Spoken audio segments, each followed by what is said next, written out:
Ladies and gentlemen, the following segment of the podcast is presented exclusively by Hillsdale College. For over 175 years, four purposes have defined Hillsdale's mission: learning, character, faith, and freedom. Thank you for listening, and my sincere appreciation to our brothers and sisters at Hillsdale for their great sponsorship. He's here. He's here. Now, broadcasting from the underground command post, deep in the bowels of a hidden bunker, somewhere under the brick and steel of a nondescript building, we've once again made contact with our leader, Mark Levin. Hello, America. Mark Levin here. Our number, 877-381-3811, 877-381-3811. I want to go through a few examples. Welcome, by the way, welcome, of how the Democrat Party and their enablers and surrogates never give up, and how they use almost anything, even the criminal law, to try to acquire power, keep power, crush their enemies, crush their opponents even. And why it's important for us really to start organizing and pushing back, as we are and we will. Let's start with this one. Ben & Jerry's. Ben & Jerry's, all it is an ice cream that was started in Vermont by two radical kooks. And they sold their little ice cream stand, I know it's not an ice cream stand, to Unilever. And I want to read something to you. This is just one of several today. But it's nonstop. And this one's from the Jerusalem Post. Ben & Jerry's Israel boycott, a BDS game changer, 5 reasons why. Boycott, divest, and sanction. Now, those of you who have the book, there's hundreds of thousands of you now who do have the book. If you look halfway into the last chapter on the action issues, We Choose Liberty, which is pushback, you'll see one of the first things I say is we need to use the BDS movement and tailor it to our purposes and use it against our enemies. Whether it's the teachers' unions, the media, or what have you. And they are our enemies, given what they think about us, say about us, and want to do to our country. This isn't a game. This isn't a debate. Israel has long been the subject of boycotts and weathered more than one consumer battle. But the Ben & Jerry's boycott is not just one more routine showdown, okay? What now? What are they doing? What are they doing? Well, they're doing more. If Ben & Jerry's boycott of Israel was a flavor, it would be called BDS Game Changer. Why is it a game changer? It is not for nothing that the Palestine Solidarity Campaign was dramatic in its description of the victory for the boycott, divestment, sanctions movement announced yesterday. This is huge, they tweeted. The tide of history is turning, it exclaimed. So at first glance, it doesn't seem like one ice cream scoop, more or less, could be so significant in BDS's anti-Israel battle. I've told you many times these Marxists are anti-Semites. They're anti-American. They're anti-democracy and republicanism. They're anti-capitalism, and they're anti-Semites. At first glance, it doesn't seem like one ice cream scoop, more or less, could be so significant in BDS's anti-Israel battle, in which it uses the threat of boycotts to pressure the Jewish state to destroy its West Bank settlements and withdraw to pre-1967 lines, including in Jerusalem. So it's supposed to surrender Jerusalem. Even the Jerusalem Post can't call it right. It's not the West Bank. It's Judea and Samaria. It has biblical connotations. But what are they talking about? On a momentary level, the decision by Ben & Jerry's parent company, Unilever, Unilever, not to renew the license of one of Israel's most popular ice cream brands after a 35-year run over sales to the settlements unjustly kills one man's business and leaves his employees out of work. But it hardly harms the economy. In a country with a growing ice cream industry made up largely of local brands, it won't even leave Israelis out in the cold when it comes to the creamy delicacy. Stay with me. So does it matter if the pint in an Israeli freezer says Golda, Aldo, or Strauss rather than Ben & Jerry's? Israel's long been the subject of boycotts, and it has weathered more than one consumer battle. But the Ben & Jerry's boycott, set to go in effect at the end of 2022, is not just one more routine showdown. As I've told you, and as you can read in American Marxism, these forces are always conniving, plotting, scheming to destroy, to compel.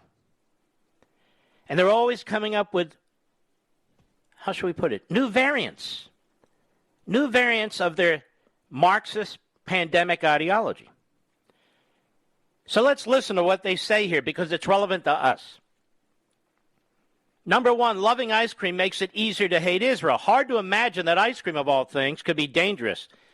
But its innocence is precisely what makes it so harmful.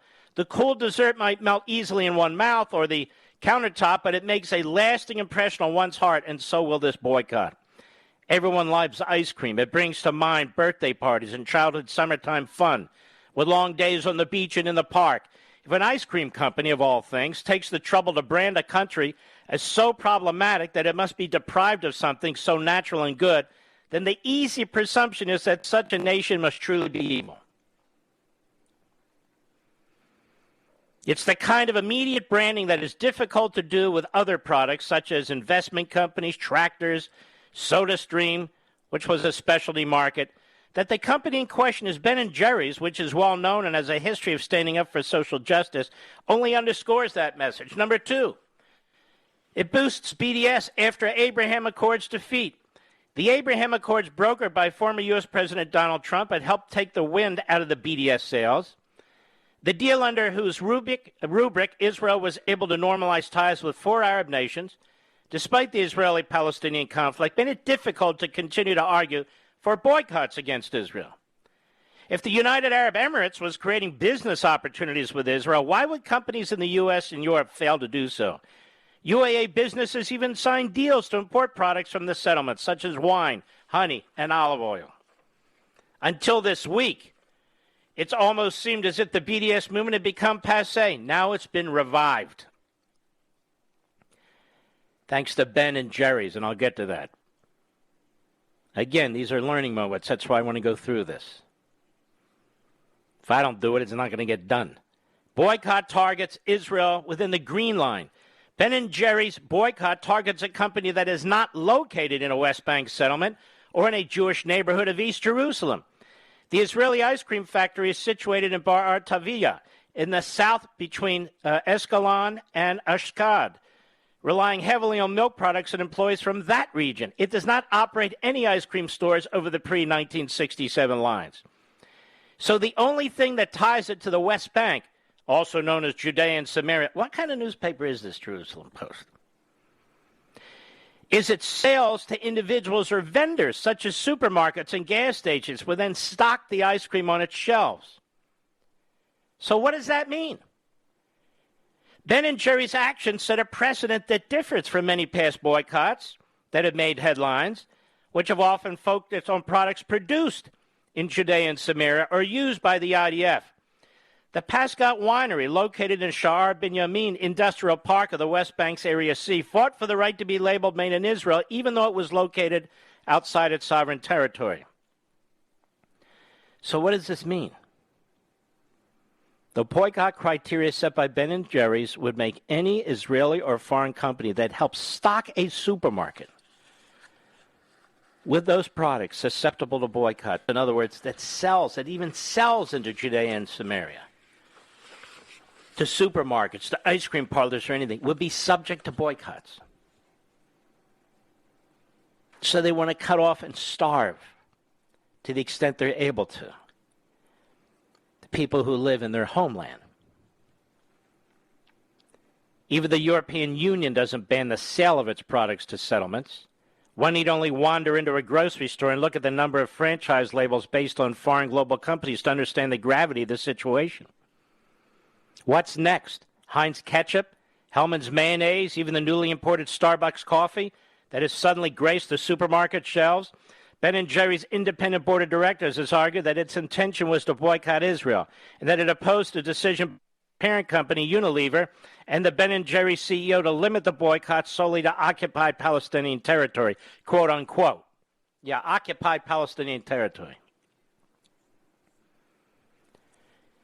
Now,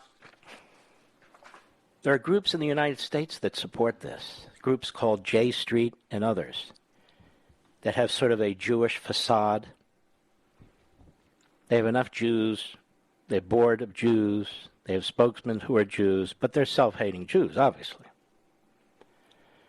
And organizations like it. And all groups have groups like this. But my point isn't that.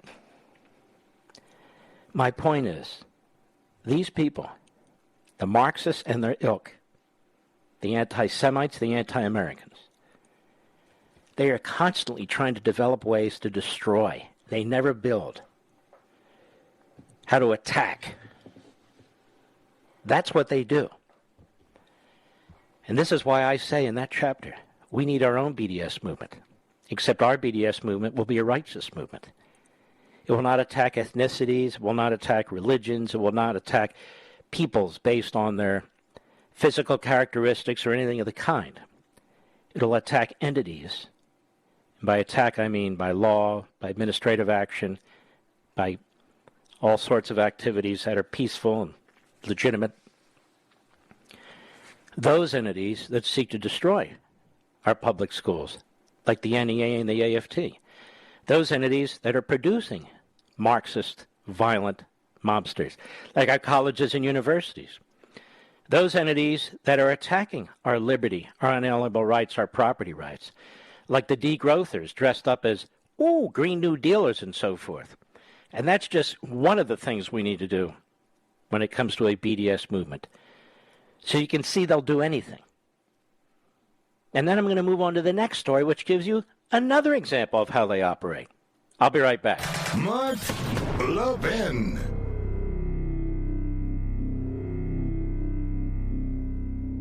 I know you love freedom. Now, how do I know that? Because you listen to my show. And my show and everything I do is about preserving freedom and the form of government that secures it for us. It's the same with Hillsdale College, one of the very best truly liberal arts colleges in the nation. Hillsdale's committed to pursuing truth and defending liberty. Hillsdale teaches students to defend freedom no matter what they major in. Hillsdale teaches them how to defend liberty. And they do that for you, too, through their free monthly digest of constitutional thought called Imprimis.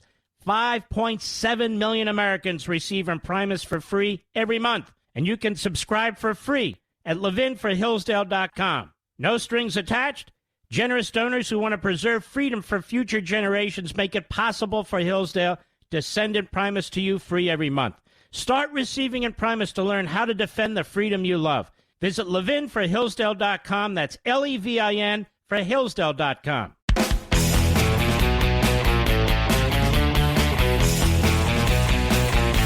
So remember what I said about the BDS movement. It can be very potent. It's a very vicious form of attack because they use it for anti-Semitic purposes. Obviously, we would not do that. As I point out, no doubt the boycott, divestment, and sanctions, or BDS movement, sounds familiar. It has been used to try to economically destroy the state of Israel by its extremist enemies. The operational elements of this movement, however, can be adopted by American patriots against corporations, other organizations, donors, etc., who are funding or otherwise supporting Marxist movements in our own country. Boycotts. Boycotts involve withdrawing support for corporate media, big tech, other corporations, Hollywood, sporting, cultural, and academic institutions engaged in promoting American Marxism and its various movements. Now, as a perfect example, the company that owns Ben & Jerry's. What was it, Mr. Producer? I mentioned it earlier. I'm trying to find it. Unilever. Ladies and gentlemen, we ought to determine what products Unilever is selling in the United States and not purchase them. We need to hurt their bottom line. We can boycott, divest, and sanction too. It's a perfect example of what I'm talking about. Divestment campaigns pressure banks, corporations, local and state governments, religious institutions, pension funds, etc., to withdraw investments in and support for the various Marxist movements. Sanctions campaigns pressure local and state governments to end taxpayer subsidies and other forms of support for institutions with ties to these various Marxist movements and policies. Now, for instance, people who want to get involved in this should find out when Unilever has its public shareholder meetings and attend en masse. Organize meetings, go there, and make yourselves heard. And there are other arguments, too, in the book, obviously, not just that. It's a perfect example, though. But the people we're up against are very vicious, very, very vicious. Here's another example. This broke about an hour or two ago. Associated Press, the chair of former President Donald Trump's 2017 inaugural committee was arrested today on charges alleging he conspired to influence Trump's foreign policy positions to benefit the United Arab Emirates and commit crimes striking at the very heart of our democracy. Now, what crimes did he commit striking at the very heart of our democracy? Well, let's find out what they're talking about here. He's charged with conspiracy, obstruction of justice, and making multiple false statements during a June 2019 interview. So far, those are what? Those aren't substantive crimes the way we talk about it, right? Obstruction, multiple false statements, conspiracy. We used to call those process crimes. During a June 2019 interview with federal law enforcement agents. So in other words, if they hadn't interviewed him, none of these crimes would have been committed or alleged. Also charged in a 7-count indictment in Brooklyn federal court are Matthew Grimes of Aspen, Colorado, Rashid Sultan, 43 of the United Arab Emirates. So what did they do that struck at the heart of democracy, ladies and gentlemen? What did this Donald Trump supporter do? Quote, the defendants repeatedly capitalized on Barack's friendships and access to a candidate who was eventually elected president, high-ranking campaign and government officials, and the American media to advance the policy goals of a foreign government without disclosing their true allegiances. Do you hear this, Mr. Producer? He was promoting the interests of the United Arab Emirates without disclosing his true allegiances to the United States government?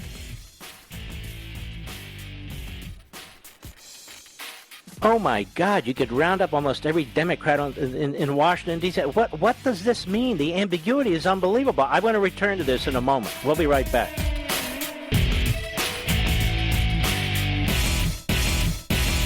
I know you love freedom. Now, how do I know that? Because you listen to my show. And my show and everything I do is about preserving freedom and the form of government that secures it for us. It's the same with Hillsdale College, one of the very best truly liberal arts colleges in the nation. Hillsdale's committed to pursuing truth and defending liberty. Hillsdale teaches students to defend freedom no matter what they major in. Hillsdale teaches them how to defend liberty.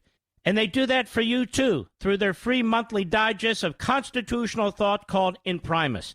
5.7 million Americans receive Imprimis for free every month. And you can subscribe for free at ləʻvɪn4hillsdale.com. No strings attached.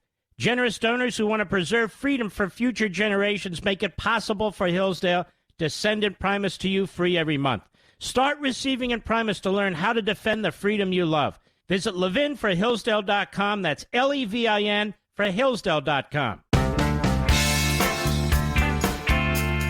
Mark Levin, radio's hell-raising intellectual. Call now, 877-381-3811. All right, let's take a look at this again. So this gentleman was in charge of President Trump's 2017 inaugural. Last name is Barack. He is charged with, quote, conspiracy, obstruction of justice, and making multiple false statements during a June 2019 interview with federal law enforcement agents. Well, what did he do? So that's how they catch you. That's why when you watch these TV shows and lawyers say, don't talk to them and don't do that, don't talk to them. because this is what's going to happen to you. The defendants repeatedly capitalized on Barack's friendships and access to a candidate who was eventually elected president. High-ranking campaign and government officials and the American media to advance the policy goals of a foreign government without disclosing their true allegations. Their true allegiances. I don't understand this. Are they saying that this gentleman had an allegiance to the UAE over the United States and he was conspiring with the UAE against the United States? That's not the allegation, right, mister? That's not what it says. Maybe he has some kind of tie to the UAE? Ethnic tie, religious tie, friends over there? Who cares? So you're charging him because he's talking to the president and other high officials in the administration, promoting positions that the UAE could support or would propose, without revealing his true allegiances? You mean he cut his allegiance to the United States? None of this makes sense. None of it makes sense. I don't even know this man. Prosecutors said Barack not only agreed to promote UAE foreign policy interests through his unique access and influence, like what?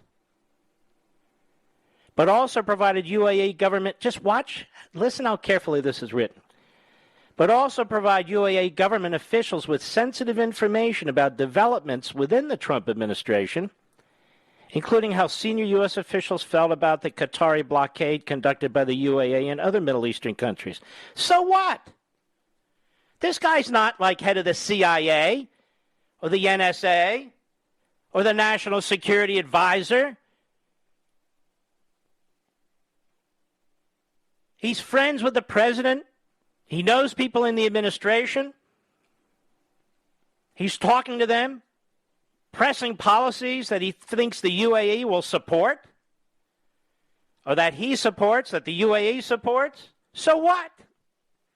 Well, he didn't reveal that his true allegiance was to the UAE. Well, how do you know his true allegiance was to the UAE?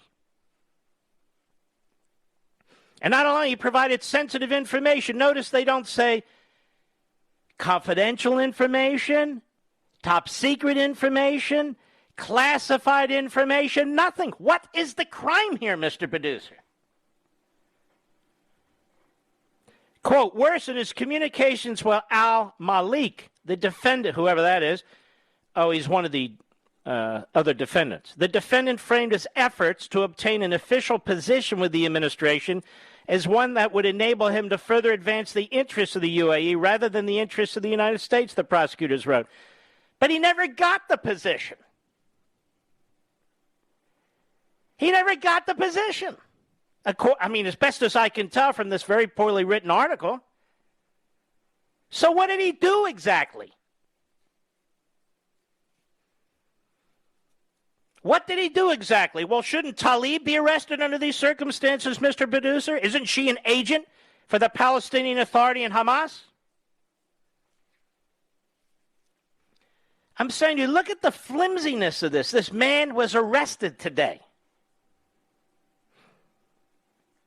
And a spokesperson for him said, not only is he pleading not guilty, Mr. Barack has made himself voluntarily available to investigators from the outset. He was due to appear at an initial appearance in federal court in Southern California, where prosecutors were to ask a U.S. magistrate to bring him into New York.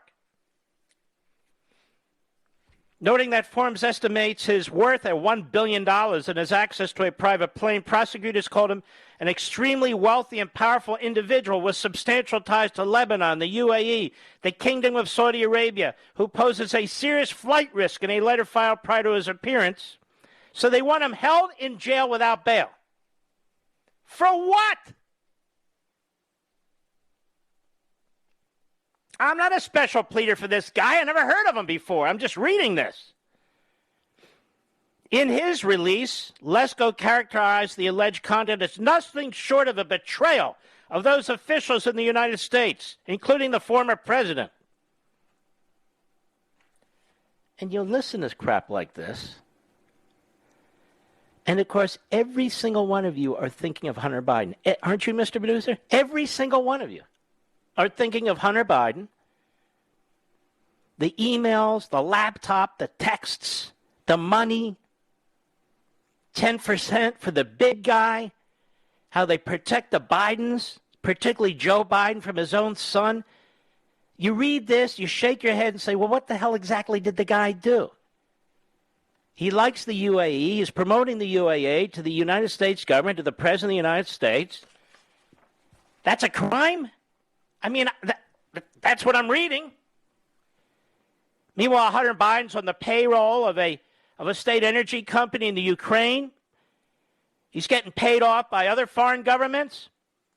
We have him dead to rights with a laptop, contemporaneous emails and other information. And nothing, absolutely nothing. As a matter of fact, our media cover it up. Big tech covers it up. Joe Biden claims he doesn't know a damn thing. We now more and more information that he was in various meetings with Hunter when Hunter was meeting with foreign officials. No charges. I mean, I could take this language from this article and apply it to Hunter Biden and understate by a factor of 1,000 what Hunter Biden's been doing compared to this man who's now been charged, for crying out loud. Okay, where am I going with this? You see how relentless they are. They will do anything they can. Look how they're trying to take out anyone associated with Donald Trump. Anybody associated with Donald Trump. The complete lack of true, equity when it comes to justice. And then you look at the situation in New York, with the radical, left-wing, in my view, unethical district attorney in Manhattan, Vance, charges the CFO of the Trump companies with some minor tax issues, and they add him up. See, it's $3 million using a car. He didn't report that. And a few other goodies that they get as corporate executives. Every corporate executive in this country, you better go back and amend your tax returns. Normally what the IRS does, they'll slap you on the hands. They could pay interest and a penalty. You're not charged. You're not indicted. And then you have this Letitia what's-her-ass, the Attorney General of New York, who runs for office, saying she wants to take down Donald Trump, that she will use her office. Not only doesn't she recuse herself, she's not disbarred, nothing. Nothing. And then Rudy Giuliani, his law license is temporarily suspended because the New York lawyers and others there, judges, didn't like the way he represented his client during the last election. And then Washington, D.C., not to be outdone, says, well, we're going to have to do it too because he has a law license here until that's resolved. Incredible.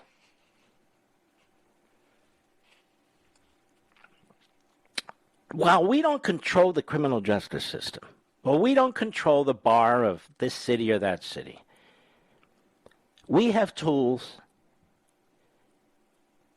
we have strategies, we have tactics that we can institute in your own neighborhoods and communities, affecting your own schools, affecting the businesses that you support, just by living your lives, what you purchase. There are things that we can do, things that we have to do. And I started talking about them last week in the last chapter of the book, and I'll pick up again tomorrow on some of that as well. But it's not enough for us to wring our hands about these injustices, of which there are many, and they are piling up. And this is what happens when a republic turns into a regime, when a classroom turns into an indoctrination mill, when a border ceases to exist, when they try and kill the golden goose who lays the golden eggs of capitalism and productivity and wealth creation and opportunity, and replace it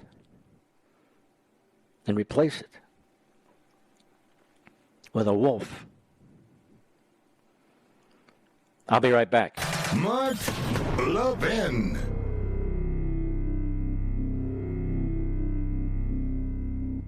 I know you love freedom. Now, how do I know that? because you listen to my show. And my show and everything I do is about preserving freedom and the form of government that secures it for us. It's the same with Hillsdale College, one of the very best truly liberal arts colleges in the nation. Hillsdale's committed to pursuing truth and defending liberty. Hillsdale teaches students to defend freedom no matter what they major in. Hillsdale teaches them how to defend liberty. And they do that for you, too, through their free monthly digest of constitutional thought called Imprimis. 5.7 million Americans receive Imprimis for free every month. And you can subscribe for free at ləʻvɪn4hillsdale.com. No strings attached. Generous donors who want to preserve freedom for future generations make it possible for Hillsdale to send Imprimis to you free every month. Start receiving Imprimis to learn how to defend the freedom you love. Visit ləʻvɪn4hillsdale.com. That's Levin for Hillsdale.com.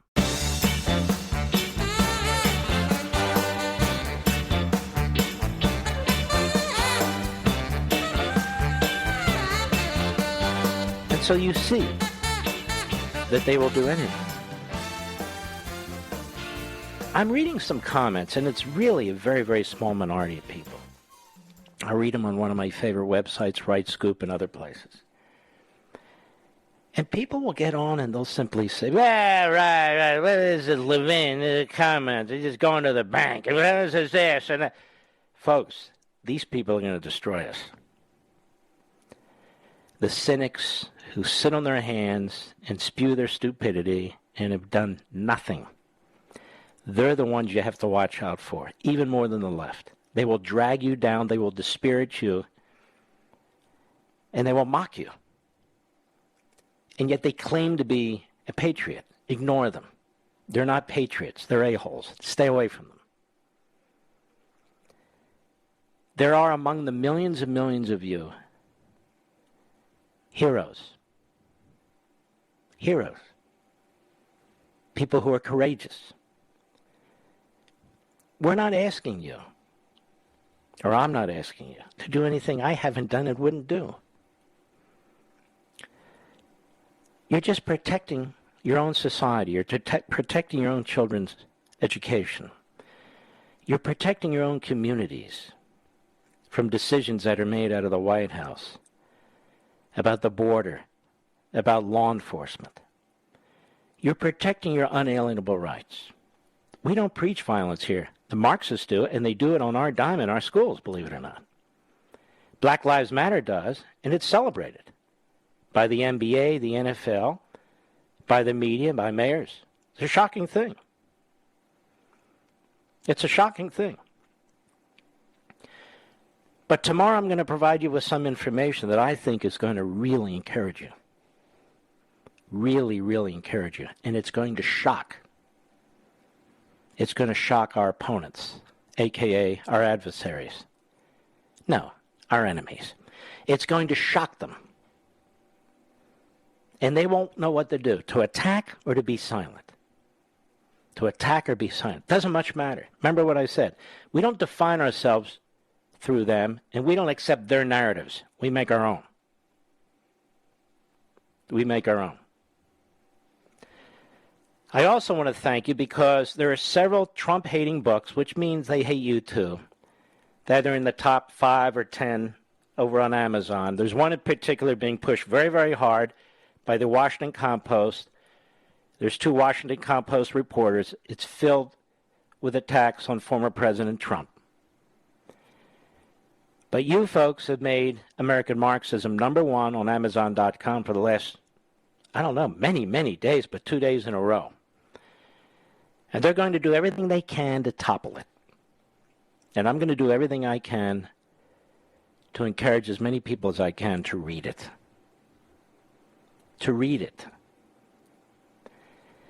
Don't use it as a doorstop. Please read it. Take your time. 1 page at a time. 1 chapter at a time.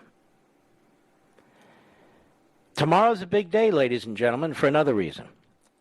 Schumer sets up tomorrow for a vote in which he wants to use a $3.5 trillion spending bill, which he wants to violate the budget reconciliation process to provide broad amnesty, to change the American voting system, to spend another $3.5 trillion, and to do all kinds of things, create a massive new welfare state on top of the existing massive new welfare state, and drive inflation further through the roof, so the gasoline prices you're paying, the food prices you're paying, even if you go through a fast food drive-in now, all the prices you're paying are going to go through the roof. They are going to unleash the hell that is inflation and potentially deflation. And that's what brought down the Weimar Republic in a number of countries. You can't keep doing this. And they don't care. They are out of control. They are power hungry. They are not moored to our civil society. They are not moored to our constitutional system unless they think it can serve their purposes. Every single Republican, my understanding is going to fight this, whether in the House or the Senate. But here's what's worrisome. Even if we win this battle, there will be a future election one day, one cycle, where they have a majority in the Senate, Mr. Producer, where it won't be a 50-50 vote, with the vice president vacating the vote. And so they will have more opportunities to destroy the filibuster rule with the so-called nuclear option. We can't win every single election. And yet we have to win every single election if we're to stop them at that level. Don't get me wrong with the Republicans, you understand. But to stop them from destroying certain traditional aspects of how we govern ourselves. So it's a big event tomorrow. We're going to be monitoring this very, very carefully. And then we'll see how Manchin and Sinema, we'll see how great those two are. I'll be right back.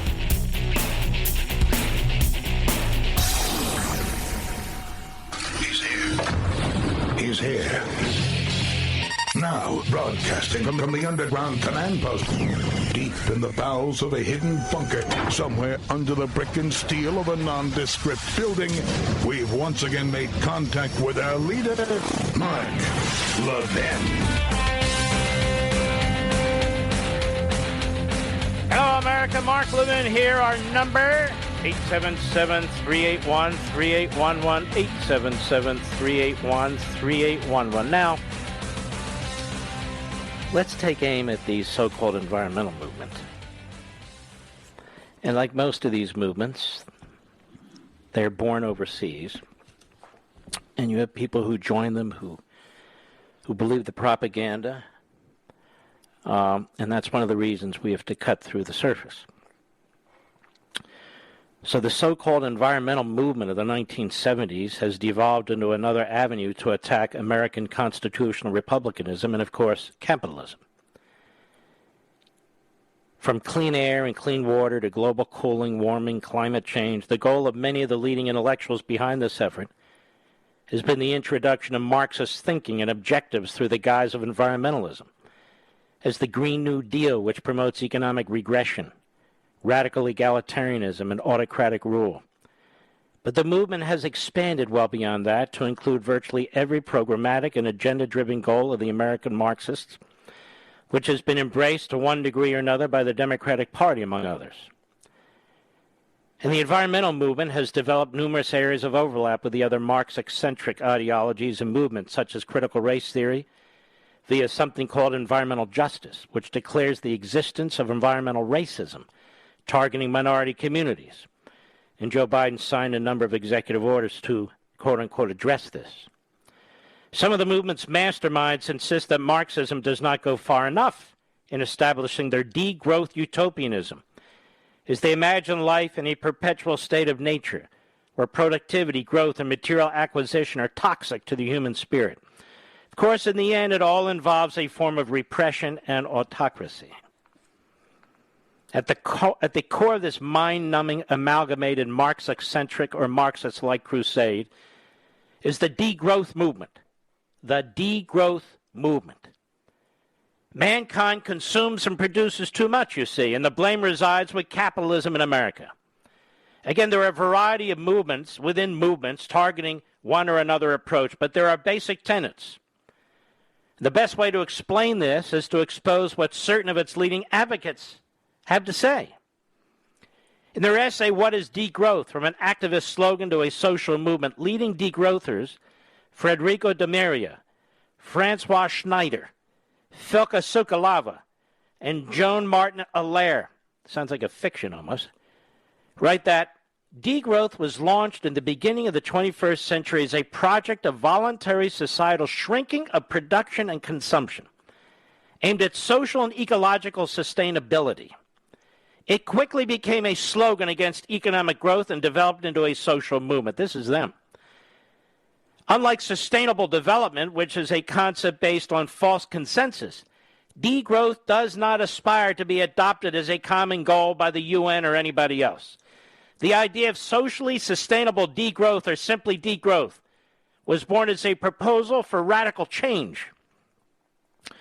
So the contemporary context of neoliberal capitalism appears as a post-political condition, meaning a political formation that forecloses the political and prevents the politicization of particular demands. So in other words, like most Marxists, there's no halfway measures here. What do you mean sustainable growth? We are degrowth. Not just no growth, degrowth. Pipelines and everything else. Within this context, degrowth is an attempt to repoliticize the debate of much-needed socio-ecological transformation. I'm quoting them. Affirming dissidence with the current world representations and search for alternative ones. Degrowth challenges the idea of green growth or green economy and the associated belief in economic growth as a desirable path in political agendas. They say degrowth is not just an economic concept, it is a frame constituted by a large array of concerns, goals, strategies, and actions. In other words, they're Marxists. But they're actually even, ready, worse than Marxists. Because they believe in shrinking the economy. Shrinking it. As a result, degrowth has now become a confluence point, they write, where streams of critical ideas and political action converge. And as I point out now, so the goal is to reverse the massive economic progress resulting from, among other things, the Industrial Revolution, which created a huge, vibrant middle class and infinite technological, scientific, and medical advances that have overwhelmingly improved the human condition. The quartet continues. Degrowth has evolved into an interpretive frame for a social movement, understood as the mechanism through which actors engage in collective action. For instance, anti-car and anti-advertising activists, cyclists and pedestrian rights campaigners, partisans of organic agriculture, critics of urban sprawl, and promoters of solar energy and local currencies have started seeing degrowth as an appropriate common representative framework for their worldview. So this social movement envisioned by these utopians would drag America into a regressive, impoverished society with widespread economic and social dislocation. That is, a pre-industrialized environment where progress comes to an end, for that is the goal. Anti-car is anti-mobility.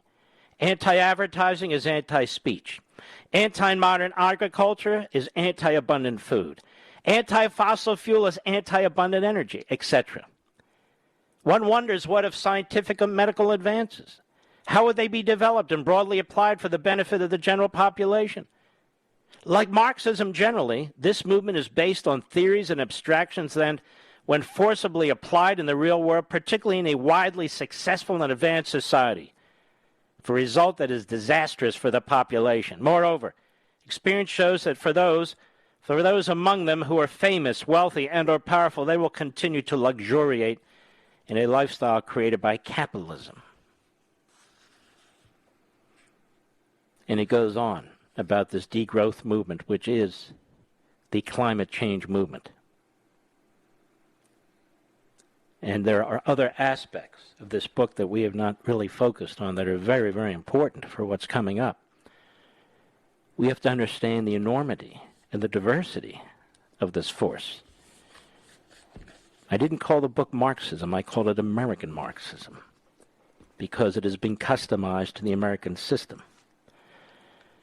Now I have Alexandria Ocasio-Cortez. She's a very stupid person, She's accomplished literally nothing. But she's become famous or infamous because she's been promoted by the media. And why do the media promote her? Because they agree with her. And because most of the hosts and journalists are just as stupid as she is. So she's on the Constipated News Network yesterday. And this critical race theory, why don't Republicans want to teach kids how not to be racist? See how they lie? It's the only way they can get by. They lie. They lie all the time. Cut one, go.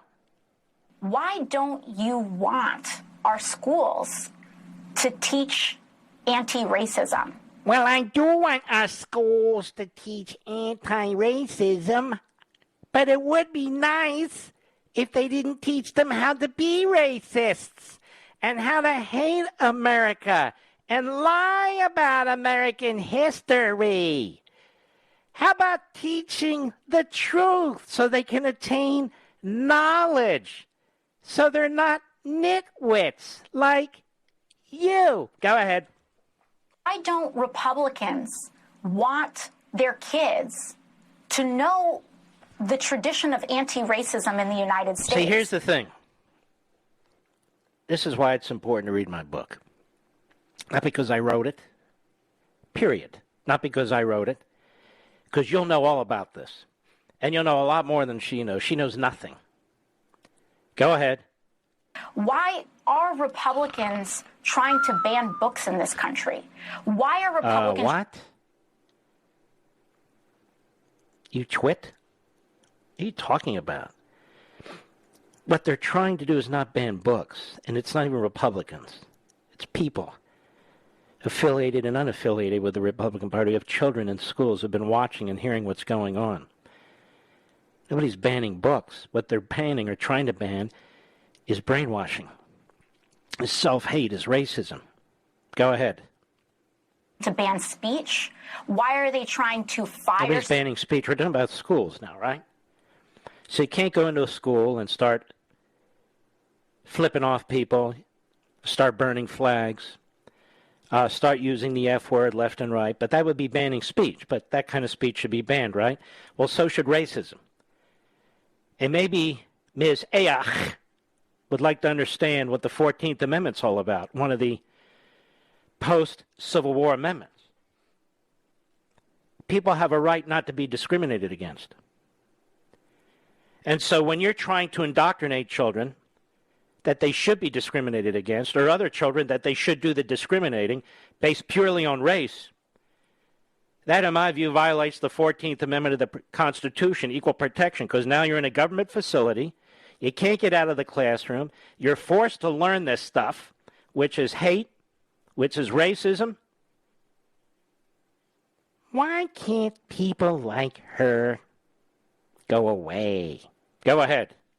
Professors? Why are they attacking the core roots of history in this country that strays anything beyond? What are you talking about, you idiot? What history book have you ever read? Go ahead. What we already know. In fact, you have folks like Kevin McCarthy making statements that sound like he's never even read Martin Luther King in his life. Now, this is very interesting. And what you'll learn from American Marxism, among many, many other things, is that the critical race theoreticians, not the clowns who are making millions off it today that didn't invent anything, but are sort of ambulance-chasing authors who are promoting this stuff for a buck.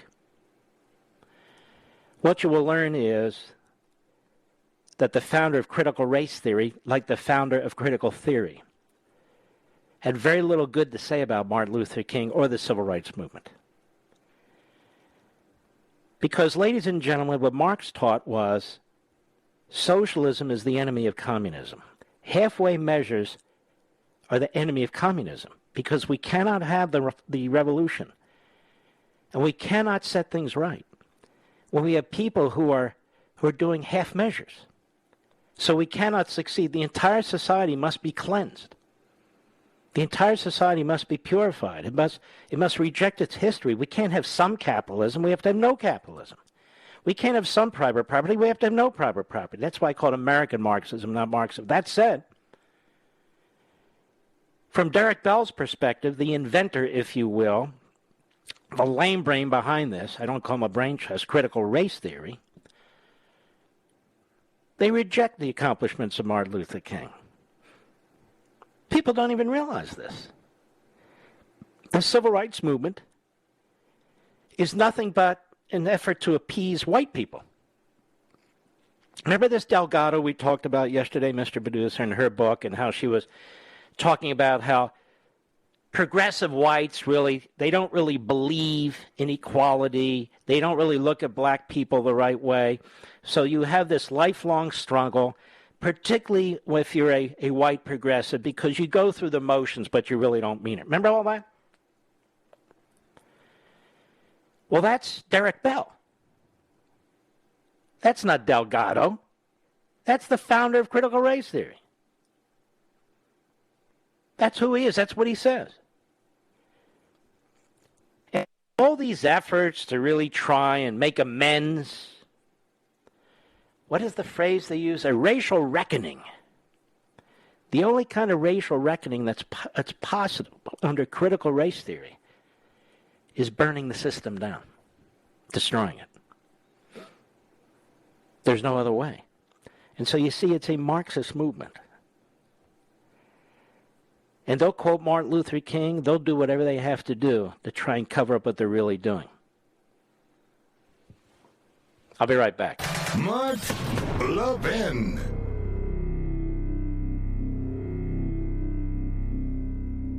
Over 2,000 of you, my listeners, made the switch from overpriced wireless carriers to Pure Talk over the past few months. We want the rest of you to join us and to see what we're talking about.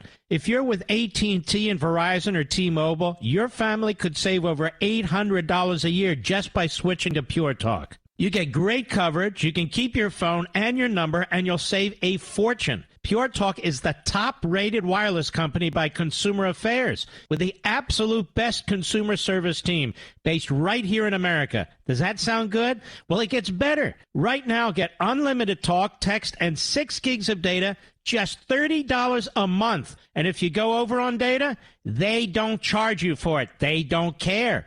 Go to puretalkusa.com and enter promo code Levin Podcast. Again, puretalkusa.com, promo code Levin, Levin Podcast. And when you do, you'll save 50% off your first month. That's puretalkusa.com, promo code Levin Podcast. Pure Talk USA, simply smarter wireless.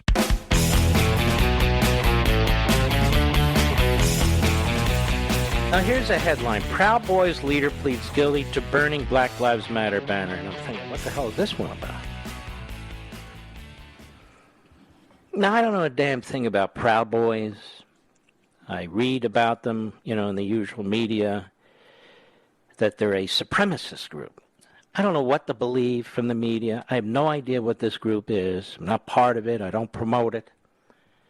But I also know the media have its favorite radical groups and groups that they hate, so I ignore them. But here's the thing. This is from AOL. The leader of the far-right Proud Boys pleaded guilty Monday to burning a Black Lives Matter banner taken from a historic black church during a demonstration in December. Enrique Tarrio, 37 of Miami, I understand he's a Cuban-Americano, Mr. Producer. Hardly white. Am I allowed to say that? I think I will. He was arrested on January 3rd in Washington on a warrant stemming from a December 12 incident. The Proud Boys and other groups marched in a raucous pro-Trump rally through downtown Washington. The banner was stolen from the Asbury United Methodist Church, one of the oldest black churches in the area. On top of the destruction of property charge, he also pleaded guilty to attempting to possess a high-capacity gun magazine, which is illegal in the city. All right, now let's stop. He burned a Black Lives Matter flag, Mr. Producer. Have you ever heard of anybody being charged with burning a flag? Private property or no private property? Did we see entire blocks burned during the riots of this past summer? People had their hats pulled off their heads. People had their cars damaged. People, all kinds of stuff. Does it not strike anybody as weird and beyond weird that this guy is charged with burning a Black Lives Matter banner, number one? And he's also charged with, what was the other one? Attempting to possess a high-capacity gun magazine. Both charges are misdemeanors, punishable by up to 6 months in jail. He will be sentenced next month. We have a lot of people in Washington who are being charged with misdemeanors and being forced to plead. And yet murders are through the roof in Washington, D.C., literally through the roof. So let me get this straight. I already talked about the other guy, Barack. Let's talk about this guy. I can't remember, what's it? Tarrio. This guy's charged with burning a Black Lives Matter flag. He's not charged with burning a church, I take it. Or throwing Molotov cocktails or trying to burn down a police precinct. I just want to make sure I understand this. And number two, with attempting to possess a high-capacity gun magazine. Not even a gun, a high-capacity gun magazine, which is illegal in the city. Is murder illegal in the city? Is carjacking illegal in the city? Is arson or larceny illegal in the city? I just want to make sure I understand what's illegal and what's actually going to be charged here in the capital of the United States of America. I'm no special pleader for this guy or this group, trust me. But this is very, very absurd. I'll be right back.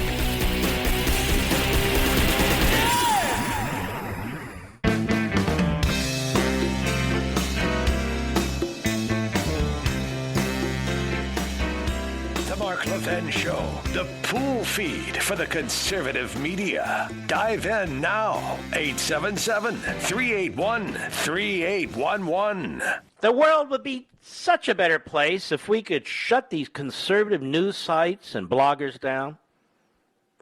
Then we can get all the information across to the American people without any interference, without any debate, without any misinformation or disinformation. If we could just shut down and deplatform Fox and OAN and Newsmax. If we could just shut down the Blaze and the Daily Caller and the Daily Wire and Breitbart and all the rest. If we could just shut down talk radio, just imagine the nirvana, the paradise, the Ameritopia we'd be living in today. Effectively, that's what Kate Bedingfield, the White House communications director, said on the Morning Schmo show. Cut 5, go.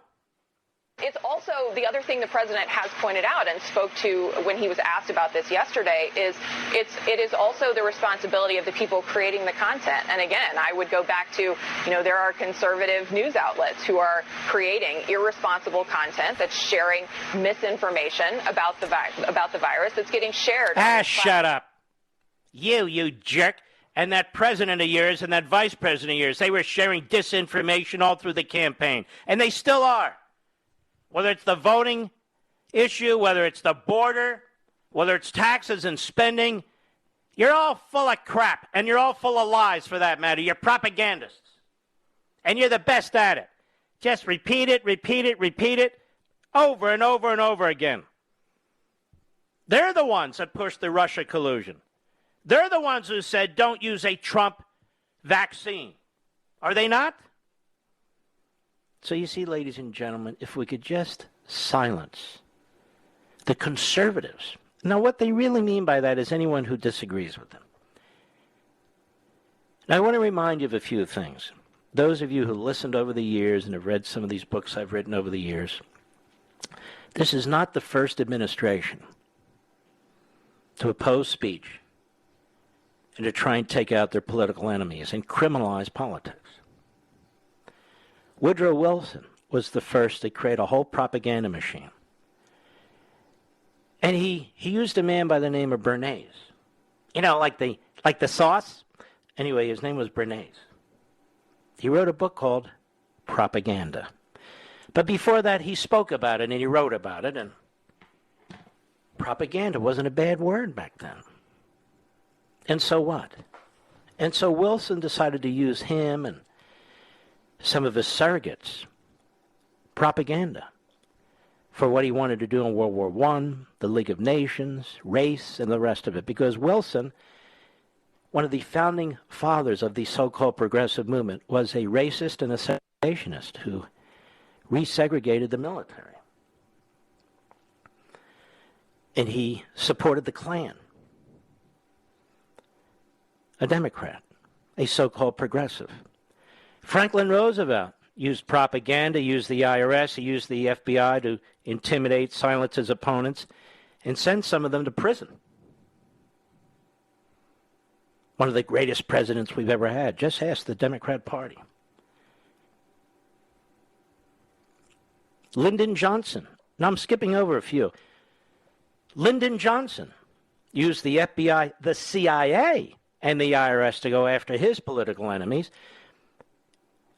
And he tapped the phones of civil rights activists and other Democrats at the Democrat Convention in Atlantic City. And among those phones he tapped was Martin Luther King's phone. You see, the Democrats were obsessed with King. Robert Kennedy authorized J. Edgar Hoover, who asked to go ahead and tap Martin Luther King's phone in a hotel he was staying at. Oh, it's all true. FDR used the IRS to go after a former Treasury Secretary. You may have heard of the last name, Andrew Mellon, who had worked under Coolidge. And even Henry Morgenthau tried to talk Roosevelt out of it. It was the head of his Treasury Department, because he said Mellon hadn't done anything wrong, illegal, tax-wise or otherwise. Didn't matter. John Kennedy shared IRS files with Ben Bradley. If you've read on Freedom of the Press, you know this. At that time, he was working for Newsweek, but then he would be promoted, and he would work for the Washington Post, as you well know. Joe Biden comes out of this genre. He's been in Washington, D.C. as long as Fauci. He knows that he will be treated differently than Republicans. He knows there's the Praetorian Guard media. Just leak enough to them, give them what they want, mostly against Republicans and others, and they will protect you, which is exactly what's taking place. Big media, big tech. Kate Bedingfield, if we could just, these conservative outlets out there creating irresponsible content, we need to fix this. We need to fix this, ladies and gentlemen. These are people with a totalitarian mindset.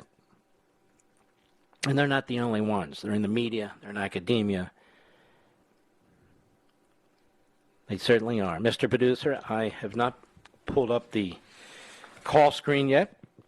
I will certainly get around to that. To whom shall I speak? WABC, Queens, New York. BJ, how are you? Doing well, Mark. Thank you for taking my call, and thank you for writing a terrific book, American Marxism. You're quite welcome. You have been my history professor for many years now, and I just want to, just when you've written the best book, you go out and you make me wrong and you write an even better book. And I'm calling primarily because I've never been more shaken up than what's going on recently in the psyche of the country with this CRT stuff and this Black Lives Matter stuff. This is really taking over and taking hold of our universities and shaking people in their boots, so to speak, because they're not even hiding it. When I was a college kid, I came to play in the Reagan Revolution. We had a couple of faculty lounge Marxists, and basically we were told to, just tell them what they want in the essay questions and, yes them to death, and then you'll get your paper. You can't do that anymore. And we really need to push back. Now, in your book, you talk about patriotic consumerism and patronizing those and places community committees and that sort of thing. Yep. Yes. And we have to, it was you, and I want to thank you personally, not just for one thing, but for everything, because it was you that got me involved in the first presidential campaign of my life, which was the great Donald Trump. And I've had so much fun backing these conservatives and people that were moving towards conservative. I live in New York State, which is an American Marxist, run by an American Marxist governor, an American Marxist mayor, with an American Marxist congresswoman. And if anyone needs to know what American Marxism looks like, all they need to do is come to New York City. And believe me, it's not pretty.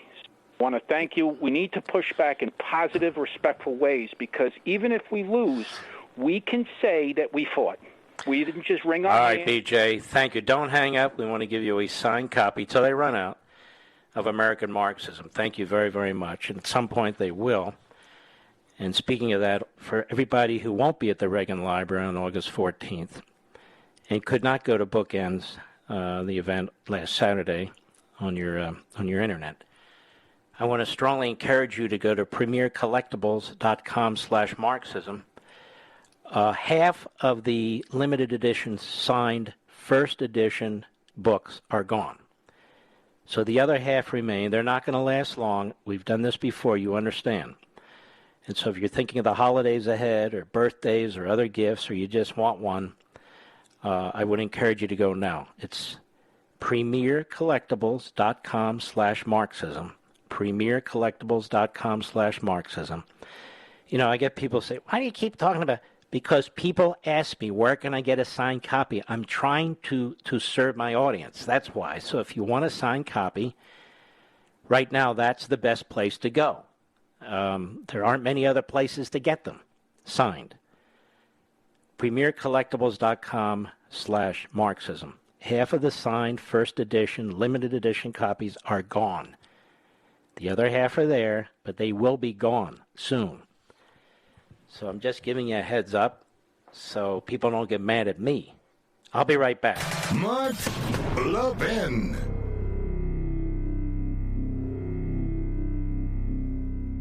Over 2,000 of you, my listeners, made the switch from overpriced wireless carriers to Pure Talk over the past few months. We want the rest of you to join us and to see what we're talking about. If you're with AT&T and Verizon or T-Mobile, your family could save over $800 a year just by switching to Pure Talk. You get great coverage, you can keep your phone and your number, and you'll save a fortune. Pure Talk is the top-rated wireless company by Consumer Affairs with the absolute best consumer service team based right here in America. Does that sound good? Well, it gets better. Right now, get unlimited talk, text, and 6 gigs of data, just $30 a month. And if you go over on data, they don't charge you for it. They don't care. Go to puretalkusa.com and enter promo code Levin Podcast. Again, puretalkusa.com, promo code Levin, Levin Podcast. And when you do, you'll save 50% off your first month. That's puretalkusa.com, promo code Levin Podcast. Pure Talk USA, simply smarter wireless.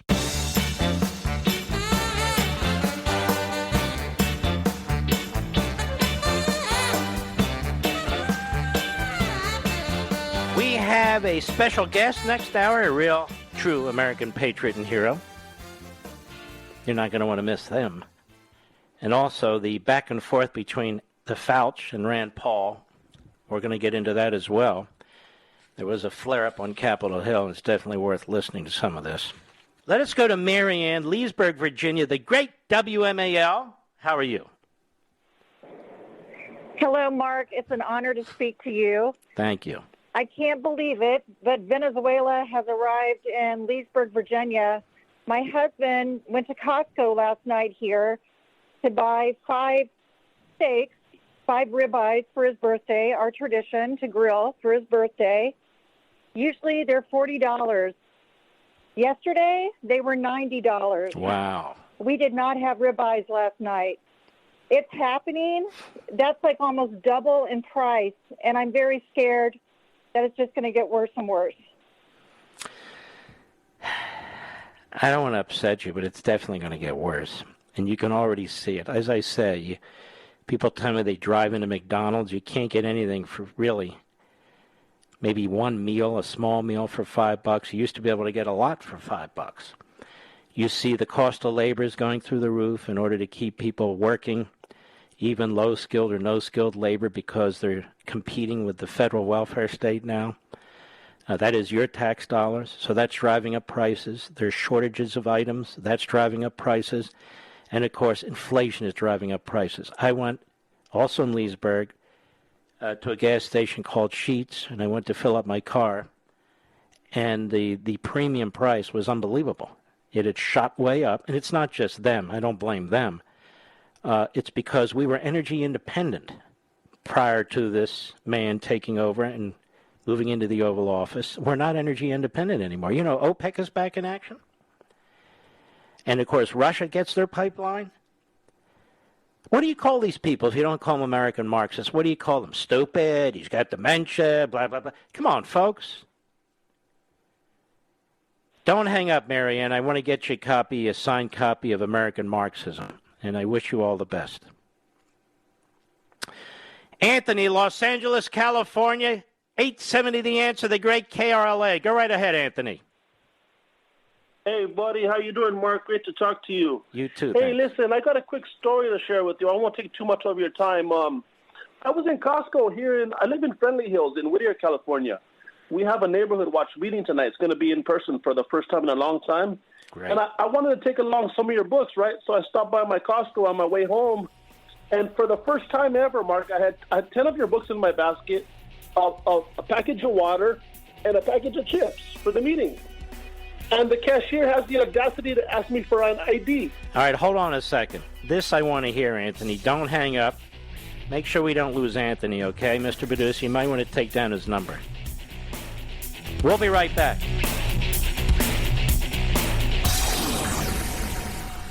Ladies and gentlemen, this final hour of the podcast is sponsored exclusively by AMAC, the Association of Mature American Citizens. Now over 2 million conservative members strong, AMAC believes in and stands up for the values that we care about: faith, family, and freedom. Thank you for listening, and please support AMAC. And you can become a member at amac.us/join.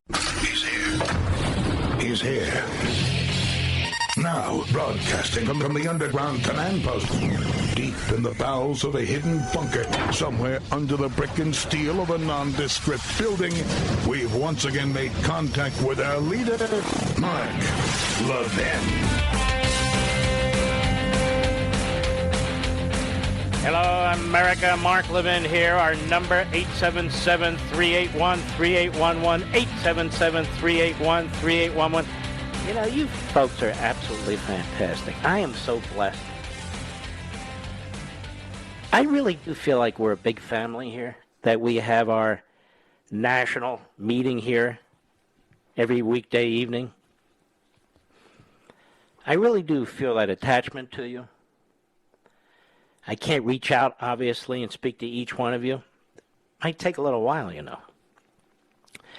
But I can hear you, I can see you. In so many ways. In so many ways. I'm attentive to this. I mean, the fact that we're number one on Amazon right now, beating out this Trump-hating book, that is you. The fact that we have 1,200, give or take, comments already on Amazon.com and 5 stars, that's you. The fact that we sold out the Reagan Library, and I'm going to see so many of you there, which is a great honor of mine.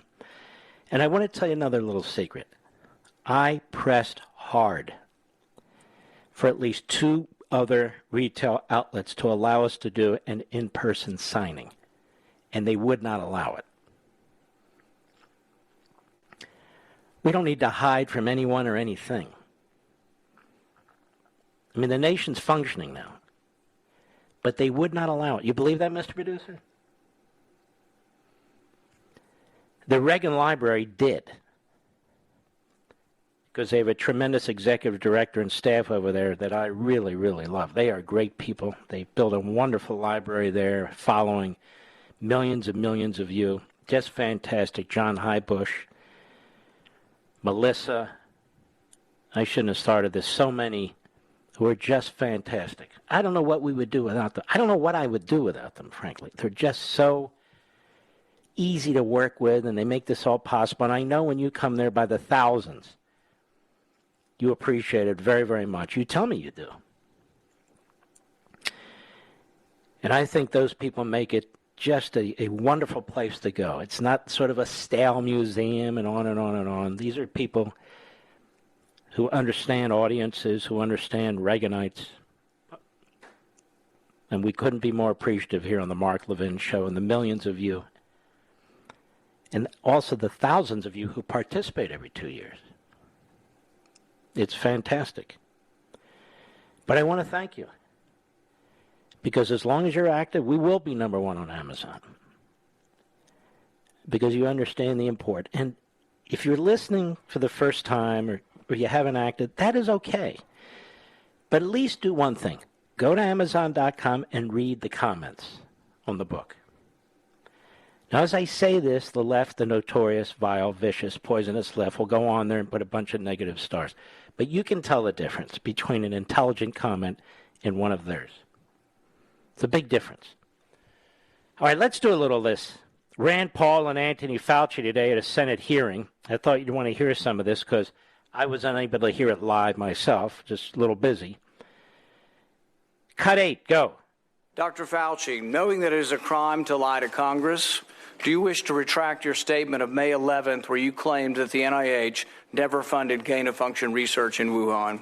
Senator Paul, I have never lied before the Congress. Microphone. Your microphone. Senator Paul, I have never lied before the Congress, and I do not retract that statement. This paper that you are referring to was judged by qualified staff up and down the chain as not being gain of function. Let me finish. You take an animal virus and you increase its transmissibility to humans. Right. You're saying that's not gain of function? Yeah, that is correct. And Senator Paul, you do not know what you are talking about, quite frankly. And I want to say that officially. You do not know what you are talking about. You get one person. Let's read from the NIH definition of gain of function. This is your definition that you guys wrote. It says that scientific research that increases the transmissibility among mammals is gain of function. They took animal viruses that only occur in animals, and they increased their transmissibility to humans. How you can say that is not gain of function? It is not. It's a dance, and you're dancing around this because you're trying to obscure responsibility for 4 million people dying from a pandemic. Wow. I'm sure he's not used to that sort of thing. He's saying, gee, do I prefer the green room at CNN to this? Now, you know damn well if the shoe were on the other foot, they'd be bringing charges against Fauci. They would refer it to the criminal division of the Justice Department and on and on and on, because that's the nature of the force that we oppose. Cut 9, go. Well, now you're getting into something. If the point that you are making is that the grant that was funded as a sub-award from EcoHealth to Wuhan created SARS-CoV-2, that's where you are getting. Let me finish. We don't know. Well, wait a minute. It did come from the lab, but all the evidence is pointing that it came from the lab, and there will be responsibility for those who funded the lab, including yourself. I totally This committee will allow the witness to respond. I totally resent the lie that you are now propagating, Senator, because if you look at the viruses that were used in the experiments, that were given in the annual reports, that were published in the literature, it is molecularly impossible. No one's saying those viruses caused it. It no is one is alleging that those viruses caused the pandemic. What we're alleging is that gain-of-function research was going on in that lab, and NIH funded it. That is you can't not. Get away from it. It meets your definition, and you are obfuscating the truth. I'm not obfuscating the truth. Senator You are the Paul's one. time is expired, but I will allow the witness to. Let me just finish. I want everyone to understand that if you look at those viruses, and that's judged by qualified virologists and evolutionary biologists, those viruses are molecularly impossible No one's to saying result they are. No in one's saying those viruses SARS-CoV-2. caused the pandemic. Senator Paul, We're saying they are gain-of-function viruses because they were They're not. animal viruses that became more transmissible in human, and you funded it. And you admit the truth. And you Senator implying... Paul, your time has expired, and I will allow witnesses who come before this committee to respond. Oh, aren't you swell? Which one is she again? Klobuchar. By the way, she's another one, like our great vice president. Our great vice president, the birthing person of vice president, and this birthing person, isn't it swell? She, Klobuchar, is also said to abuse her staff, just like Kamala. Remember that, Mr. Producer? Media wanted nothing to do with it. Oh, come on, no. Can't do that. We got all these lies we're busy telling about Kavanaugh and so forth. We can't be diverted here. We're busy. Go ahead. Are implying that what we did was responsible for the deaths of individual. I totally resent that. And if anybody is lying here, Senator, it is you. Oh, goodness. How do you like that? How do you like that? So, he is playing semantical games. Nobody's saying that they actually funded the exact viral condition that leaked from the lab and resulted in the death of millions. What he's saying and what I was saying and my guest was saying on Life, Liberty, and Levin was, these are the activities, in part, that are being funded by his department with monies that flowed through this nonprofit group in New York. And part of those monies went to that lab for the purpose of creating the gain of function. We know this as a fact. It's in the grant. Notice Amy Klobuchar didn't want to know beans. She didn't want to know anything. The Democrats never want to know anything. I'll be right back. Mark Levin.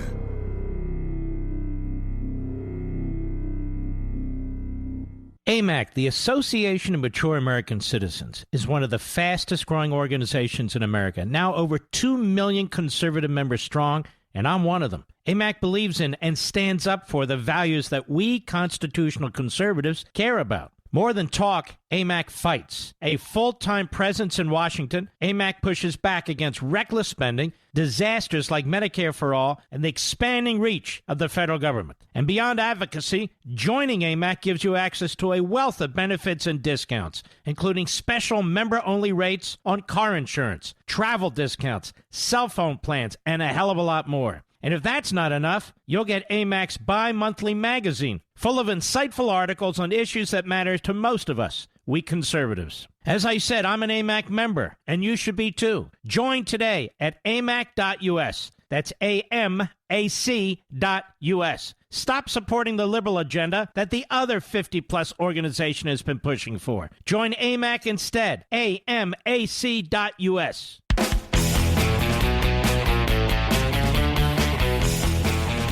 All right, I didn't forget about Anthony in California. 870 The Answer, where we are live and national, the great KRLA. So, Anthony, start over. What happened? Hey, Mark. So I was at Costco, my local Costco here. Like I was saying, I have a neighborhood watch meeting tonight, and I wanted to hand out your books. Right, I'm a huge fan. Thank you. So I got 10 books in my basket. I got a package of water, and I got a little box of chips so I can take to the meeting. So I get up to the register, and the cashier asked me for an ID. They scanned my Costco card, right, my executive membership card, and then she has the audacity to ask me for an ID. Why? I said, why? Exactly, why? They made me feel like a criminal, Mark. And, it dawned on me why. And I asked her, is it because of the books? And she's, oh, no, it's our policy. Mark, I've been shopping in Costco forever, Mark. I've never been asked for an ID. You know? I've never been asked for an ID. I slip in there to get one of those hot dogs all the time. Exactly. It was strange. We're out here in Los Angeles, but, we we love you, man. And I wanted you to hear about the stories. I was absolutely amazed by what had happened. You know, this is not right, man. I want to thank you. There's no doubt in my mind it was because of your books. Well, I want to thank you for doing what you're doing with your community now. And did you get the books, or did they stop you from taking the books? I assume they let you get the books. No, sir. No, I got the books. No, I got the books. I'm an executive member there in Costco, so I went ahead and, finished my purchase. But I was really upset. I called corporate, filed a complaint and stuff like that. And But I do have to tell you, Anthony, they have been so far good to us. They have ordered a significant number. I don't know what was going on with that cashier there, or that particular Costco. Costco Park. I got 3 little kids here at home and the wife, and we're always in Costco. Yeah. Nothing personal. It's Costco. So you buy the 25 pounds of grapes all the time. I'm just messing with you. Oh, yeah. You can't buy anything small there. You got to buy a lot of everything. Exactly. That's why I knew where to go to buy a lot of your books. Thank you. Take care of yourself. Oh, wait, don't hang up, Anthony. We'll send you a signed one. Thank you very, very much. Appreciate it very much. What a patriot. Let us continue. Dan, Little Rock, Arkansas, the great K-A-R-N. Dan, how are you? I'm good, Mark. How are you doing tonight? Very well, thank you. Yeah, I just wanted to call and tell you a little bit about my background. I worked about 25 years as a photojournalist, a cameraman. I was behind the scenes. I worked with lots of reporters throughout the United States, Atlanta, all the way down to Florida, all the way up towards Chicago. And over the past, I walked away from it in November of last year, and a lot of it had to do with I got to the point where I was completely fed up with a lot of my stories, especially as a one-man band. They'd send me out on a story, political story. I'd go out and get some B-roll, and then I'd get a sound bite from a politician, take it back to the studio or to the reporter who was doing the story, and then they would chop that story up. And, when it aired, I'm scratching my head thinking, now, wait a minute. That is not what was said. That is not how that politician answered that. And it was all towards the Republican side. They never picked on the left. The left, they built them up like they were kings and queens. But anytime it had anything to do with pro-conservative, boy, did they ever cut that down to make them sound like either radical psychos. And then I'm scratching my head thinking, I've got to face this person again. They are so damn corrupt. They would love nothing more than to take me down. Let me tell you this, Dan. And after the news comes out tomorrow evening about this book and what you folks have been doing, they will try that, I'm convinced, and we will fight back. It's not going to happen. But they are utterly corrupt. They are so thoroughly intellectually dishonest as they push their agendas in this country. They've done enormous damage to the First Amendment, freedom of the press. And you look at these people, they've contributed nothing to this country. You look at a Chuck Todd or a George Stephanopoulos, all takers.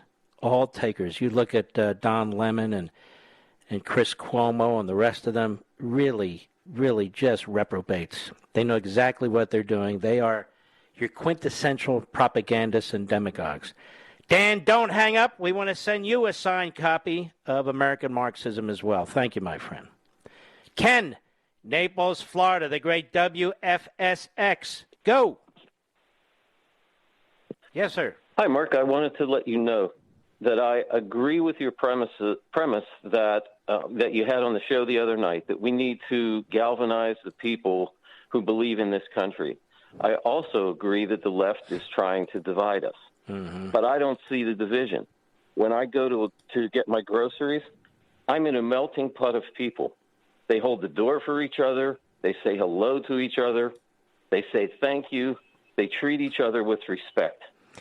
I think there's no question that goes on throughout the country, but there's also no question that your eyes are not lying, that they have, in fact, inflamed racial divisions in this country. And we saw a lot of it all summer long. And so if your finer point is we would all get along very, very well, or the vast majority of us, but for these Marxist movements, that is absolutely correct.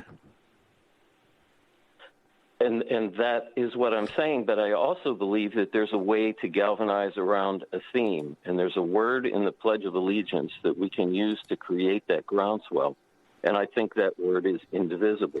Okay, listen to me. This movement can't be about cheerleading and galvanizing around a word, indivisible. We've got to take concrete, tangible steps.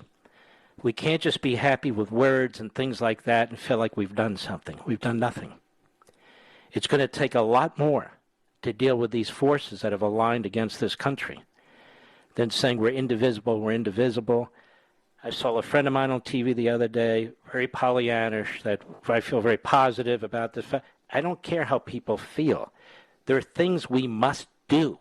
Things are taking place in our country right now. And they are hoping that we stand by bumper stickers and all the rest. We must not take our language back, yes, but it has to be backed up with action. The Tea Party took action. People take action. I'm talking about the most recent Tea Party. You can't fight American Marxism with bumper stickers. It's not going to work. I want to thank you for your call, my friend, and I want to send you a copy of American Marxism. I am serious. People say, what can we do? We rally around a word, indivisible? What is that going to do? We might as well rally around the campfire, right, Mr. Producer?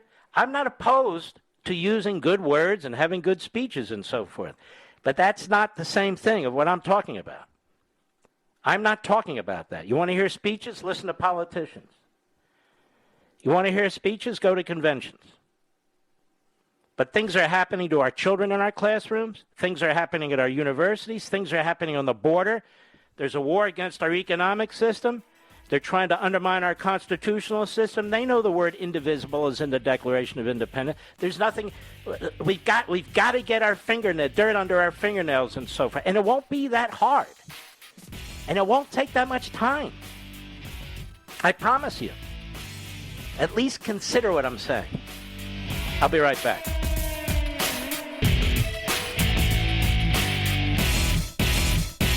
AMAC, the Association of Mature American Citizens, is one of the fastest growing organizations in America, now over 2 million conservative members strong, and I'm one of them. AMAC believes in and stands up for the values that we constitutional conservatives care about. More than talk, AMAC fights. A full-time presence in Washington, AMAC pushes back against reckless spending, disasters like Medicare for All, and the expanding reach of the federal government. And beyond advocacy, joining AMAC gives you access to a wealth of benefits and discounts, including special member-only rates on car insurance, travel discounts, cell phone plans, and a hell of a lot more. And if that's not enough, you'll get AMAC's bi-monthly magazine, full of insightful articles on issues that matter to most of us, we conservatives. As I said, I'm an AMAC member, and you should be too. Join today at amac.us. That's AMAC.us.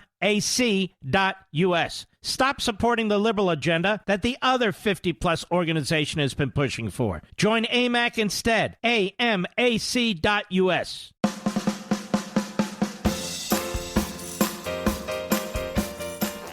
Mark Levin, the research arm of conservative media. Call in now, 877-381-3811. I have a special guest, and you're going to know why this gentleman is special in just a few minutes. His name is Eli Crane. Eli is running in the 1st Congressional District in Arizona to unseat a Democrat, a leftist by the name of Tom O'Halloran. A-H, who cares how you spell it? It's A-O, but who cares? Eli Crane, how are you, sir? Hey, Mark, thank you so much for having me on. I've been a long-time fan. Well, thank you very, very much. Tell the American people a little bit about your background. Thank you, Mark. So I started out by joining the Navy the week after 9/11. Like many Americans, I was pretty angry about what happened, that attack on our country, and I wanted to serve and go fight for those that couldn't fight for themselves and just take the fight to our enemies overseas. So I did that. I spent 13 years in the Navy. I did 5 deployments. 3 of them was SEAL Team 3.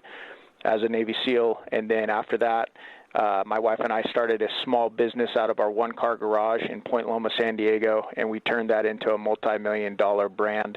Wow. Just through hard work, determination, making our products in the USA, hiring veterans, and loving everything that you all stand for on this show. And now I'm so distraught, and I'm so worried about this country and everything that I see going on. I'm worried if we don't get men and women who are willing to die for it in the first place to throw their hat back in the ring and run for school boards, state Congress, federal Congress, and everything else in the world.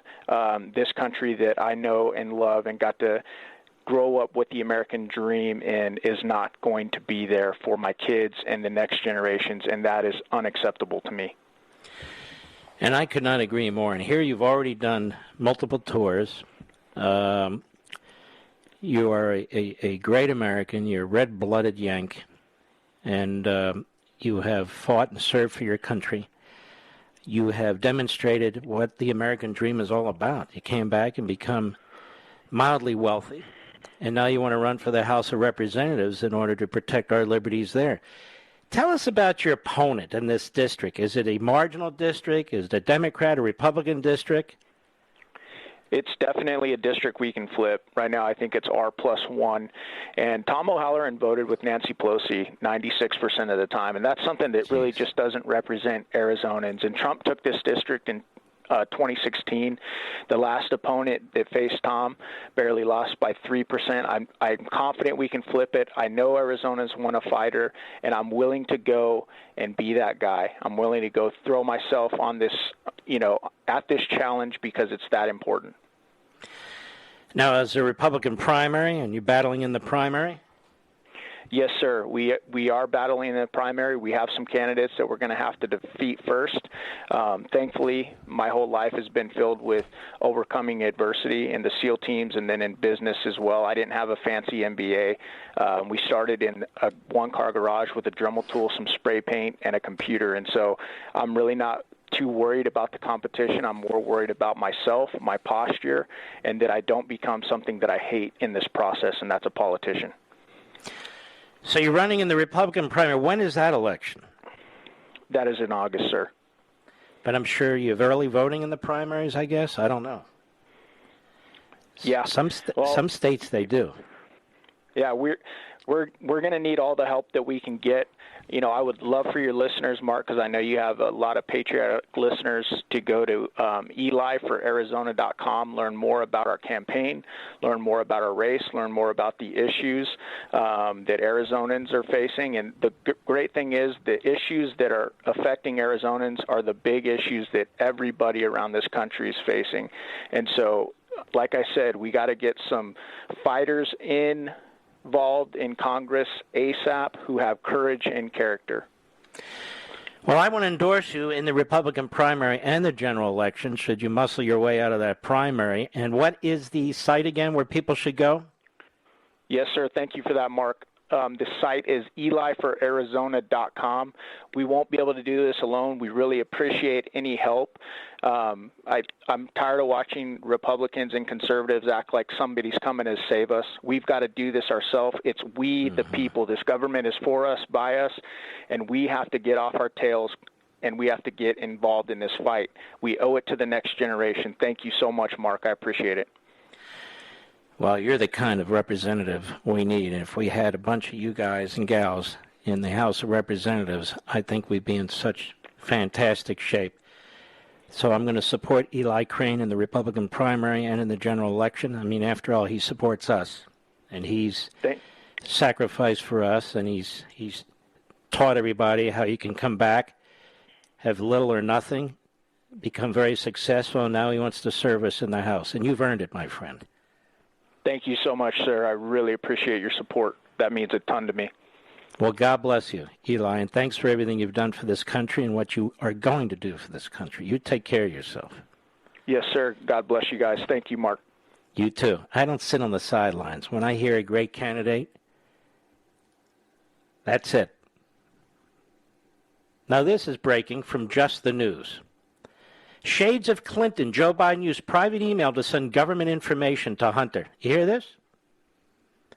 Emails on laptops seized by FBI show State Department information flowing from the Vice President, at the time Biden, to his son regarding the release of American prisoners. Now, they just indicted this guy who was in charge of the inauguration in 2017 for President Trump, right, Mr. Producer? On these nebulous terms and arguments that he was kind of representing the UAA and kind of using his connections to promote them. Well, who cares? Kind of this, kind of... Here we have this. Biden used a personal email account, mind you, of Bill and Hillary Clinton, during the Obama years to send information he was getting from the State Department as vice president to his globe-trotting, foreign deal-making son, Hunter Biden. Now, will they be indicting Joe or Hunter Biden over that? I am damn serious about this, and I'm sick and tired of it. Picking off American citizens who don't do crap to deserve the criminal justice system coming down on their heads and destroying their families and their lives. This Trump CFO in New York, this other guy I just talked about in the first hour, the hell did they do to deserve this kind of treatment in the United States of America? Here we have this corrupt, crooked family, the Biden family, that contributes nothing to this country. Joe doesn't, and this creepy SOB son of his. And there they are again, using his office to enrich his son. And of course, not himself, just because he's worth millions and millions and has these homes around Delaware and so forth. What do you expect? He was a senator.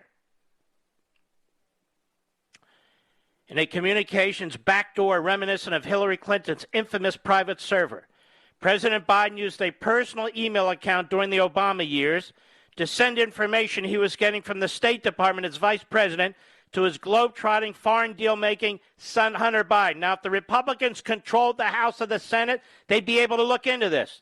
The Democrat Party's going to cover it up. CNN and MSNBC cover it up. The New York Times, Washington Post don't give a you-know-what. Neither do the networks.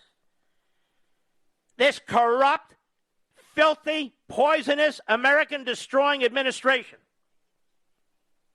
Messages, sometimes signed Dad, from the email account robinware456@gmail.com were found on Hunter Biden's laptop seized by the FBI in December 2019 from a Delaware computer shop owner.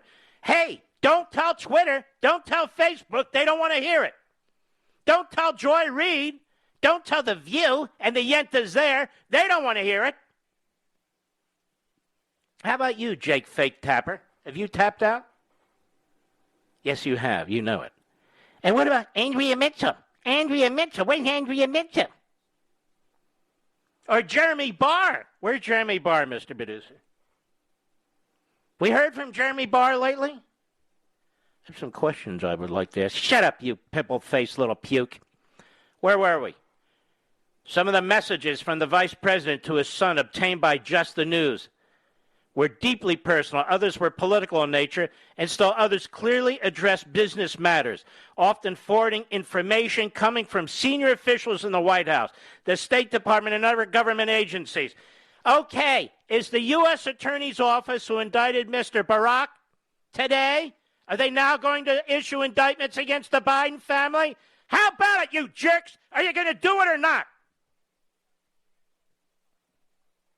For instance, in late November 2014, the U.S. Embassy in Istanbul sent an email to the State Department that was then forwarded to senior advisors to Joe Biden, including national security expert Michael Carpenter, providing an early alert that an American named Martin O'Connor was about to be released from detention in Turkey. The lead attorney for Mr. O'Connor reports that the court granted the detention appeal and he expected Mr. O'Connor to be released from the jail today, barring any unforeseen problems, quote unquote. The U.S. Embassy in Istanbul wrote in an email that got forwarded to top Obama administration security and diplomacy officials, including current Undersecretary of State Victoria Nuland, loser. Mr. O'Connor will not be allowed to leave the country until his next hearing, which is set for December 11, 2014. The lawyer expressed confidence he will be able to leave after that hearing. The attorney is handling his release and so forth. State Department officials forwarded the information to the Vice President's office, where Biden aide Colin Kahl, now President Biden's Undersecretary of Defense for Policy, sent it to Joe Biden's private email. The vice president then sent it to his son, Hunter Biden, with the subject line, "Forward, Mr. O'Connor being released from detention today." Now, why would he tell his son that? Former senior Obama official confirmed to Just the News that some administration officials knew of the robinware456@gmail.com email address for Joe Biden and used it from time to time. And the emails obtained by Just the News show numerous Obama administration officials communicated or were aware of the private email address or had their information sent to. You know, people are going to jail now for jaywalking and trespassing, right, Mr. Producer? Well, when you're using your private email for the purpose of getting around the various laws in our country, including the Presidential Records Act, which includes vice presidential records and records of the administration, seems to me that that's a little bit more than jaywalking. That's kind of like carjacking. Now, let's see equal justice in America, huh? Now, you won't see it. You won't see it. Let's see what Jeff Toobin says with his pants on or off. Let's see what Dana Bash, whatever the hell. Whoa! Let's see what she has to say. Freak show on CNN and a freak show on MSNBC. You and I, we know what the hell is going on in this country. We know what's going on. And we're going to push back. I'll be right back. Mark Levin.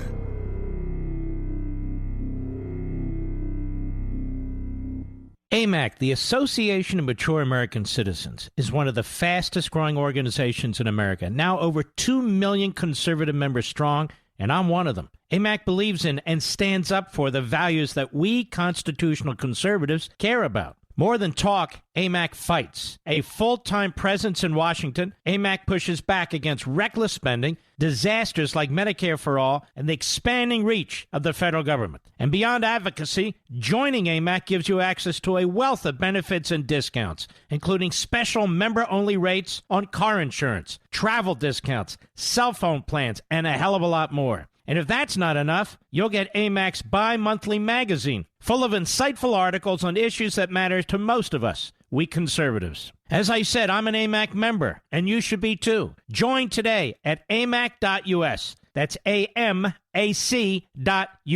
Stop supporting the liberal agenda that the other 50-plus organization has been pushing for. Join AMAC instead. AMAC.us.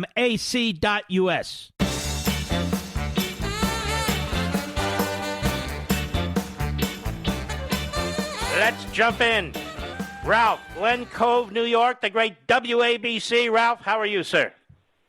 Mark, how are you? How are you going? Everything is good? I'm doing great. The country's gone to hell, but nonetheless, go right ahead. I have a we always talk about our kids in school and how they're trying to teach them what's bad about America. So when it comes down to it, when it was time to do a book report, we chose on freedom of the press. Mm-hmm. And what we were told is you can't do that book because it's a propaganda book. Who told you that? When I saw the school. That Unfreedom of the Press is a propaganda book. Can't use any books like that.